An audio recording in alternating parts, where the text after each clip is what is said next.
వి gold trusted gold buyers మీరు తాకట్టు పెట్టిన బంగారాన్ని విడిపించి ఈ రోజు ఉన్న మార్కెట్ ధరకు కొనబడను 7771077720.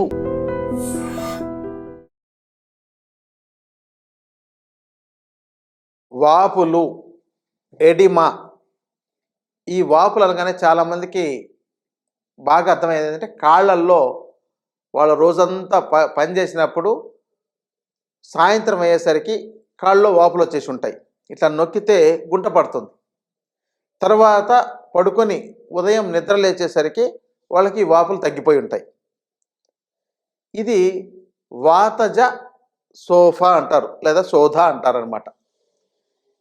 అంటే వాతం అంటే మన బాడీలోని ఫంక్షనింగ్ మెకానిజంలో ఎక్కడో సమస్య ఏర్పడ్డం. అంటే అది కిడ్నీల్లో కావచ్చు, లేకపోతే గుండెలో కావచ్చు, రక్తలేమి వల్ల కావచ్చు. ఈ వాతజ సోఫా అంటారు. ఇది బాగా గుర్తుపెట్టుకోండి. ప్రధానంగా కిడ్నీ సంబంధ సమస్యల్లో కానీ, గుండె సంబంధ సమస్యలు, గుండెకు రక్త సరఫరా సక్రమంగా లేకపోవడం, లేదంటే శరీరానికి రక్త సరఫరా సక్రమంగా లేకపోవడం వల్ల ఈ కాళ్ళల్లో వాపులు వచ్చి నొక్కితే గుంటలు పడుతూ మళ్ళీ ఉదయం లేచేసరికి మామూలుగా తయారైపోవడం. అంటే సాయంత్రం అయ్యేసరికి బాగా వాపు ఉండడం, ఉదయానికి తగ్గిపోవడం. తర్వాత పిత్తజ సోఫా, అది మిగిలిన భాగాల్లో ఎక్కడైనా పొట్ట భాగంలో కానీ ఇంకెక్కడో భాగాల్లో రకరకాలుగా వాపు వచ్చేసేయడం. పొట్ట వాపు ఉందండి, ఛాతీలో వాపు వచ్చినట్టుందండి, ఎక్కడ వాపు వచ్చిందని అంటే ఈ భాగంలో పై భాగంలో వస్తున్నట్లయితే ఇది పిత్తం యొక్క ఫంక్షనింగ్ సక్రమంగా జరగకపోవడం వల్ల వచ్చే సమస్య. తర్వాత కఫజ వాతం, కఫజ సోఫా అంటారు, కఫజ శోధ. దీంట్లో ఈ కంటి చుట్టూ, కంటి కింద చారల్లాగా ఇట్లా ఉబ్బినట్టు తయారైపోయి ఉంటుంది. తర్వాత వాళ్ళకి రకరకాల పరీక్షలు చేయిస్తే కిడ్నీ సంబంధ సమస్యలు ఉంటుంది. తర్వాత అక్కడి నుంచి కింది భాగాలకు పెరుగుతూ పోతుంది అనమాట. ఇది కఫజ శోధ అంటారు. ఇలా ఈ 3 రకాల వాపులు అనేది సాధారణంగా ఉంటుంది. ఇక సన్నిపాత జానగానే అన్ని రకాల ఈ వాత పిత్త కఫదోషాలు 3 కలిపి ఉన్నందువల్ల వచ్చే సమస్యలు. ప్రధానంగా ఈ వాపులు అనేది గుండె సంబంధ సమస్యల్లో కానీ, కిడ్నీ సంబంధ సమస్యల్లో కానీ ఎక్కువగా వచ్చే అవకాశాలు ఉంటాయి. తర్వాత అతిగా బీపీ ఉండడం, ఇక రక్తలేమి ఉండడం, ఇవి ప్రధానమైన కారణాలు. మరి ఈ వాపులు ఎలా తగ్గించుకోవాలి? చాలామంది ఏదో ఒక మూత్రం ఎక్కువగా పోయే మందులను ఏవైనా వాడి ఆ వాపులు తగ్గడానికి వాడుతుంటారు. ఇది తాత్కాలికంగా ఉపశమనం ఇవ్వచ్చు, కానీ తర్వాత మీకు ఇతర సమస్యలు పెరిగే అవకాశాలు ఉన్నాయి.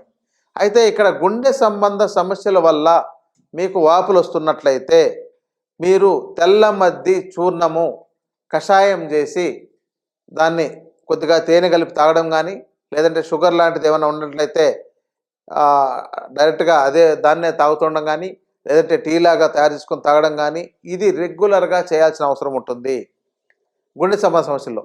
తర్వాత ఏంటంటే ఈ యొక్క వాపు మాత్రం తగ్గదు. అది హృదయానికి బ్లడ్ సర్క్యులేషన్ బాగా పెంచడానికి, హృదయం యొక్క మజిల్స్ అన్ని ఆరోగ్యకరంగా ఉండడానికి ఉపయోగపడుతుంది.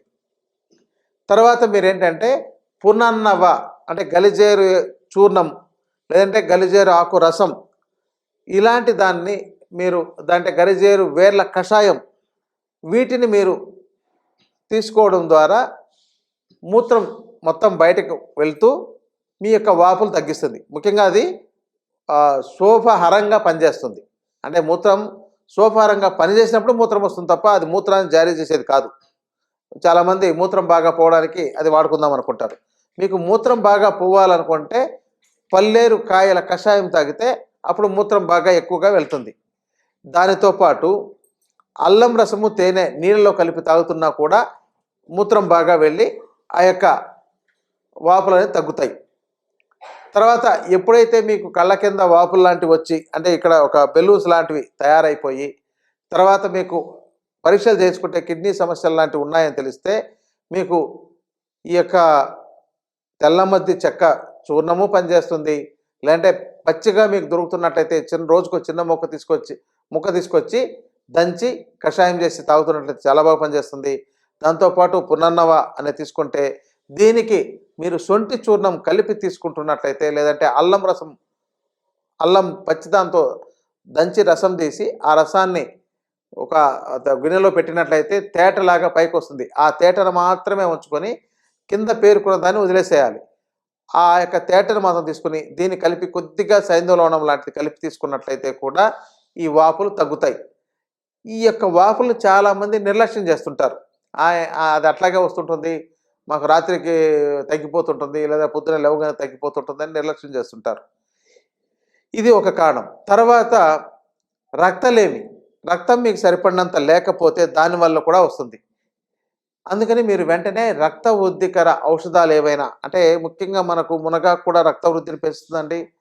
ఇక వీట్ గ్రాస్ గోధుమ గడ్డి రక్త వృద్ధిని చేస్తుంది. ఇక చాలా రకాల గుంటగలగరాకు కూడా రక్త వృద్ధిని చేయించగలుగుతుంది. వీటిని మీరు మీ ఆహారంతో తీసుకోవడం, లేదంటే వీటిని ప్రత్యేకంగా తీసుకోవడం, ఇలాంటివి మీరు చేసినట్లయితే మీకు ఈ యొక్క రక్త వృద్ధి జరిగి ఈ యొక్క సమస్య తగ్గుతుంది. ఇంకొంతమందికి బాగా ఒబేసిటీ వల్ల, అంటే వెయిట్ బాగా ఎక్కువ ఉండడం వల్ల, అలాగే ఎక్కువసేపు నిలబడి ఉండడం వల్ల, లేదంటే కూర్చొనే పనిచేసే ఉద్యోగాలు ఉండడం వల్ల, ఎంతసేపు కాళ్ళు వేలాడి ఉండే ఉద్యోగాలు చేయడం వల్ల చాలామందికి ఈ వాపు వస్తుంటుంది. ఇలాంటి వాపు వచ్చే వాళ్ళందరూ కూడా ఇప్పుడు చెప్పిన ఈ చూర్ణాలన్నీ కూడా ఉపయోగించుకోవచ్చు, లేదా కషాయం రూపంలో వాడచ్చు, లేదంటే వైద్య పర్యవేక్షణలో వీటిలో ట్యాబ్లెట్స్ వస్తాయి, వాటిని వాడుకోవచ్చు. ఇంకా దీంతో పాటు వరుణ చెక్క అనేది కూడా ఈ వాపులు తగ్గించడంలో చాలా బాగా పనిచేస్తుంది. దీన్ని కూడా మీరు కషాయం రూపంలో కానీ, లేదంటే వాటిని ప్యూరిఫై చేసిన ట్యాబ్లెట్స్, అంటే ఇవన్నీ మీకు నాలెడ్జ్ కోసం మాత్రమే, మీరు ఇదే చికిత్స అనుకోకుండా వీటిలో ప్యూరిఫై చేసిన, అంటే మనకు ఒక ఆయుర్వేద శాస్త్రం ఒక శ్లోకం చెప్తుందండి, సంస్కారోహి గుణాతరాధన, ప్రతి పదార్థాన్ని సంస్కరించాలి. అంటే కొన్నిటిని ఉడికించాల్సి వస్తుంది, కొన్ని నానబెట్టాల్సి వస్తుంది, కొన్నిటిని ఎండబెట్టాల్సి వస్తుంది, కొన్ని వేపుడు చేయాల్సి వస్తుంది, కొన్నిటిని కాల్చి బొగ్గులాగా చేయాల్సిన పని వస్తుంటుంది. ఇలాంటివి చేసినా కూడా మీకు వాపు తగ్గుతుంది. ఇంకొకటి ఏంటంటే, ఇంకా వాపులు తగ్గే దాంట్లో మనకు కరక్కాయ చూర్ణము, బెల్లం, దీన్ని తీసుకున్నా కూడా మనకు వాపులు తగ్గిస్తుంది. ఈ వాపులు తగ్గించుకునేదే కాకుండా దానికి మూల కారణమైన ఏ సమస్య ఉందో దానికి మీరు చికిత్స తీసుకోవాలి. ఎందుకంటే ఇక్కడ మీరు రోగాలు అనేవి రావు, ఒకవేళ వస్తే ప్రారంభ స్థాయిలో ఉంటే తగ్గించుకోవడం చాలా తేలిక, అదే ముదిరిపోతే ఆ ప్రాబ్లమ్స్ తగ్గించుకోవడం కష్టం. అప్పుడు తీవ్రమైన తర్వాత దాన్నే క్రానిక్ డిసీజెస్ అంటారు, అంటే గ్రేడ్ 4 అలాంటి స్టేజ్ చెప్తుంటారు. అలాంటి పరిస్థితికి వచ్చేసిన తర్వాత కష్టమవుతుంది. కాబట్టి ముందు జాగ్రత్త పడితే చాలా మంచిది. ఇంకొకటి, బీపీ అధికమైపోవడం వల్ల కూడా వాపులు వచ్చేస్తుంటాయి. మీరు ఇది కూడా బీపీ ఎక్కువ అవుతున్నట్లయితే మీరు బీపీని అదుపులో ఉంచుకోవడానికి సర్పగంధ అనేది పనిచేస్తుంది అనమాట. ఈ సర్పగంధ చూర్ణం ఒక పావు చెంచా నీళ్ళలో కలిపి తీసుకోవడం కానీ, లేదంటే దాని ట్యాబ్లెట్ రూపంలో తీసుకోవడం కానీ చేసినట్లయితే ఉపయోగకరం. ఇంకా దీనికి సర్పగంధ చూర్ణం ఎప్పుడైనా వాడాల్సి వస్తే మాత్రం దానికి తప్పనిసరిగా కొద్దిగా సొంటి చూర్ణమును కొంచెం దాల్చిన చెక్క చూర్ణం కలిపి ఉపయోగించాలండి. ఇది గుర్తుపెట్టుకోండి. మీకు వీటికి వైద్యుల పర్యవేక్షణలో చాలా మంచి మందులు అందుబాటులో ఉంటున్నాయి. మీకు ఒకవేళ అందుబాటులో లేకపోతే వీటి నాలెడ్జ్ని ఇలా చెప్పిన విధంగా మీరు తయారు చేసుకుని కూడా ఉపయోగించుకొని ఎలాంటి ఇబ్బంది ఉండదు, వాటితో సైడ్ ఎఫెక్ట్ ఏమి ఉండవు. మీరు ఇవన్నీ గృహౌషధాలుగా కొన్ని వాడుకోగలిగే ఉంటాయి. ఇక మీకు మల్టిపుల్ డిసీజెస్, అంటే ఒకవైపు తలనొప్పి అండి, ఒకవైపు అజీర్ణము, ఒకవైపు మలబద్ధకము, ఒకవైపు బీపీ, ఇంకోవైపు థైరాయిడ్, ఇంకోవైపు షుగరు, ఇంకోవైపు కిడ్నీ సమస్యలు, కొందరికి ఫ్యాటీ లివరు, ఇలా దగ్గు, జలుబు, అస్తమానం, ఈ బ్రీతింగ్ ఇష్యూసు, ఇన్నిటి మీద మందులు వాడాల్సిన అవసరాలు ఉంటాయి చాలామందికి. లేదంటే ఇప్పటికి ఆధునికంగా రకరకాల షుగర్కు, బీపీలకు ఇలాంటి వాటికి మందులు ప్రారంభించేసి ఉంటారు. మరి ఇన్నిటి మధ్య ఇవన్నీ వాడాలంటే ఒక్కొక్కసారి చాలా కష్టంగా అనిపిస్తుంది. కాబట్టి అయినా సరే మీరు వాడితే ఎంతో కొంత ప్రయోజనం అయితే ఉంటుంది. ప్రయోజనం లేకుండా ఉండే ద్రవ్యాలు కావు ఇవి. ఇది ఎలాంటి హాని చేయవు. ఆరోగ్యకరంగా ఉండే వ్యక్తి వాడితే మరింత ఆరోగ్యకరంగా తయారవడానికి కూడా ఉపయోగపడేవి. కాబట్టి ఇలాంటి వాటిని వాడుకొని మీరు మంచి ఆరోగ్యాన్ని పొందగలరు. గౌట్ అనే విని ఉంటారు. దీన్నే ఆయుర్వేదంలో వాతరక్తం అని అంటారు ఈ సమస్యని. అంటే కాలి బొటన వేళ్లలో ఆ యొక్క జాయింట్ దగ్గర నొప్పి ప్రారంభమై అది అలా పైకి పాకుతూ తర్వాత మనకు మొత్తం కాలంతో నొప్పి రావడం, తర్వాత వేళ్లలో కూడా, చేతి వేళ్లలో కూడా నొప్పి రావడం, ఇలాంటి సమస్య ఎదుర్కొంటుంటారు. అయితే దీనికి మీరు వెళ్ళి టెస్ట్ చేస్తే మీకు యూరిక్ యాసిడ్ ఉండాల్సిన దానికన్నా ఎక్కువగా ఉంది అని మీకు ఒక రిపోర్ట్లో తేలుతుంది. దీన్నే గౌట్ అని వాతరక్తం అని అంటారు. ఇది రావడానికి కారణం మనం హై ప్రోటీన్ ఉండే ఆహార పదార్థాలు, కార్బోహైడ్రేట్ హైగా ఉండే తీసుకునే పదార్థాల వల్ల ఎక్కువగా జరుగుతుంది. ప్రధానంగా నాన్ వెజ్ ఎక్కువ మోతాదులో తినే వాళ్లకు ఈ సమస్య వచ్చే అవకాశాలు ఉన్నాయి. అందుకని కొంతమంది నాన్ వెజ్ తినకపోయినా పప్పులు అధికంగా తింటున్నా కూడా వాళ్ళకు కూడా వచ్చే అవకాశం ఉంటుంది. అయితే ఇక్కడ ఒకటి బాగా గుర్తించాలండి, ఎవరు ఎంత తిన్నా ప్రమాదం రాకూడదు, ఏ సమస్య రాకూడదు. అది వచ్చిందనంటే ఎక్కడో మనకు శరీరంలో కొన్ని లోపాలు ఏర్పడ్డాయని అర్థం. ఆ లోపాలు ఏంటంటే మనకు ఆహారం సక్రమంగా జీర్ణం కాకపోవడం కానీ, లేదంటే మనకు జీర్ణమైన ఆహార పదార్థం సక్రమంగా శోషణ జరగకపోవడం కానీ, శోషణ జరిగినా అది శరీరం సక్రమంగా ఉపయోగించుకోలేకపోయిన పరిస్థితులు రావడం కానీ, దీన్నే ఆమవాతం కింద చెప్పొచ్చు. ఆమవాతం అంటే మనకు తీసుకున్న ఆహారం సక్రమంగా జీర్ణం కాకుండానే మన యొక్క శరీరంలోకి కణజాలంలోకి వెళితే ఆ కణజాలం సక్రమంగా ఉపయోగించుకోలేకుండా పోయే పరిస్థితుల్లో అక్కడ అవి ఇన్ఫెక్షన్కు గురయ్యి మీకు ఈ యొక్క వాపులు లాంటివి వచ్చే అవకాశాలు, అక్కడ బోన్స్ డ్యామేజ్ అయ్యే అవకాశాలు ఇలాంటివి కూడా వస్తుంటాయి. దీనిలో ఉండే లక్షణాలు ఏంటంటే ప్రధానంగా కాళ్ళల్లో నొప్పులు, కాలి వేళ్లల్లో, ముందు ఈ యొక్క బొటన వేలు దగ్గర జాయింట్లో పెయిన్ రావడం, రెండు కాళ్ళలోనూ వాపు వచ్చేసేయడం, అది బాగా ఇట్లా వంగిపోవడం, అసలు ఎర్రగా మనకు మీరు చూస్తే ఇంత ఎర్రగా ఎవరికైనా ఈ యొక్క గౌట్ వ్యాధి వచ్చిన వ్యక్తికి చూసినట్లయితే ఇంతగా సమస్య ఉంటుందా అనిపిస్తుంది అనమాట. అక్కడ ఆ జాయింట్ అంతా కూడా డ్యామేజ్ అవుతుంది, ఆ బోన్స్ అంతా వీక్ అయిపోవడం కానీ, లేకపోతే అది వాపు చేయడం కానీ, దాంతో ఇన్ఫెక్షన్ ఏర్పడడం కానీ ఇవి ఉంటాయి. ఈ సమస్య ఎలా తగ్గించుకోవాలనేది మనకు ఒక సమస్యగా తయారైపోతుంది. ఎందుకంటే దానికి టాబ్లెట్స్ ఎన్ని వాడినా తాత్కాలికంగా ఉపశమనం ఉంటుందే తప్ప పూర్తిగా పరిష్కారం కాదు. మీరు ప్రోటీన్ ఫుడ్ ఆపేయండి, నాన్ వెజ్ తినకండి ఇవన్నీ అంటుంటారు. కొంతమంది చాలా కష్టపడి పని చేసుకోవాల్సిన అవసరాలు ఉంటాయి. అలాంటి పరిస్థితుల్లో వాళ్ళు కొంత నాన్ వెజ్ తింటేనే వాళ్ళకు సరిపడా శరీరానికి శక్తి వస్తుంది. మరి ఇక్కడ తినలేని పరిస్థితుల్లో వాళ్ళకు శరీర బలం తగ్గిపోయి బలహీనమైపోయి ఇంకా వాళ్ళు రోగిగా తయారైపోతారు.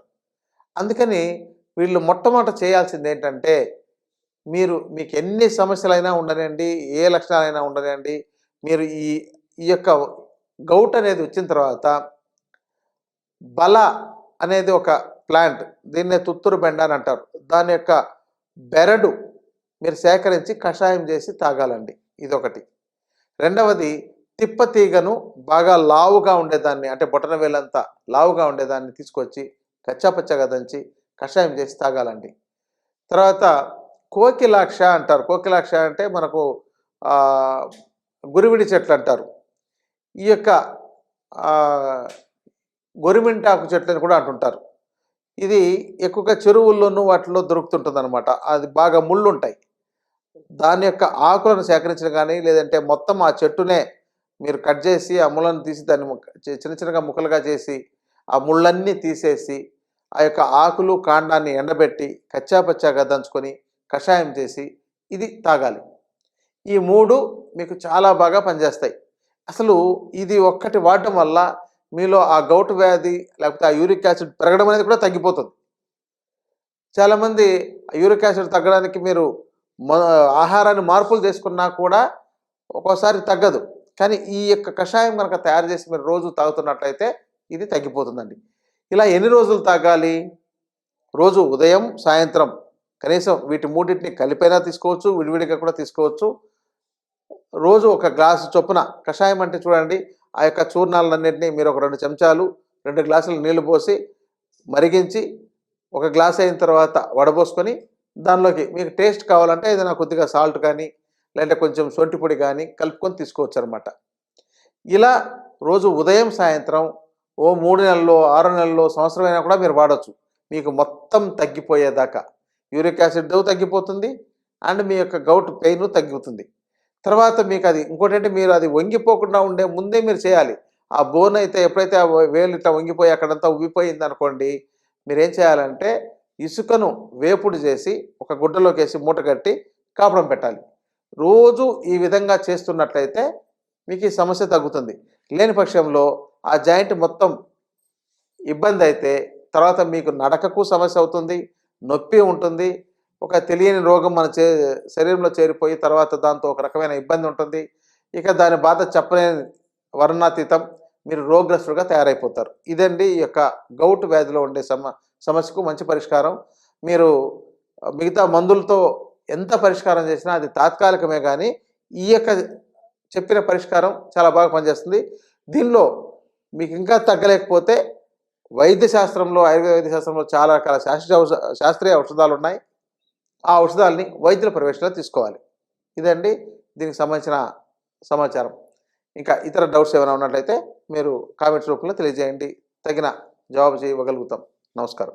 And for more videos, Please subscribe to iDream. Please subscribe to iDream. Please subscribe iDream. And please subscribe to iDream. For more videos, subscribe to iDream. please like, share and subscribe to the channel. Congratulations, iDream. Subscribe to iDream. Subscribe to iDream. So subscribe to iDream Media. iDream की iDream team अंदर की huge congratulations. Please subscribe iDream Media. Please subscribe to iDream. Subscribe iDream. Please subscribe to iDream. iDream అంటే నా కళల ఛానల్ను subscribe చేసుకున్నారు, నోరు తిరుగుతలేదు. మీరైతే గంట గుర్తు కొట్టండి. For more such videos, please subscribe to iDream. Subscribe to iDream. Please subscribe to iDream. Please subscribe iDream Media. Please do subscribe to iDream. Please subscribe to iDream Media. For best entertainment and information, please subscribe iDream. And don't forget to subscribe to iDream.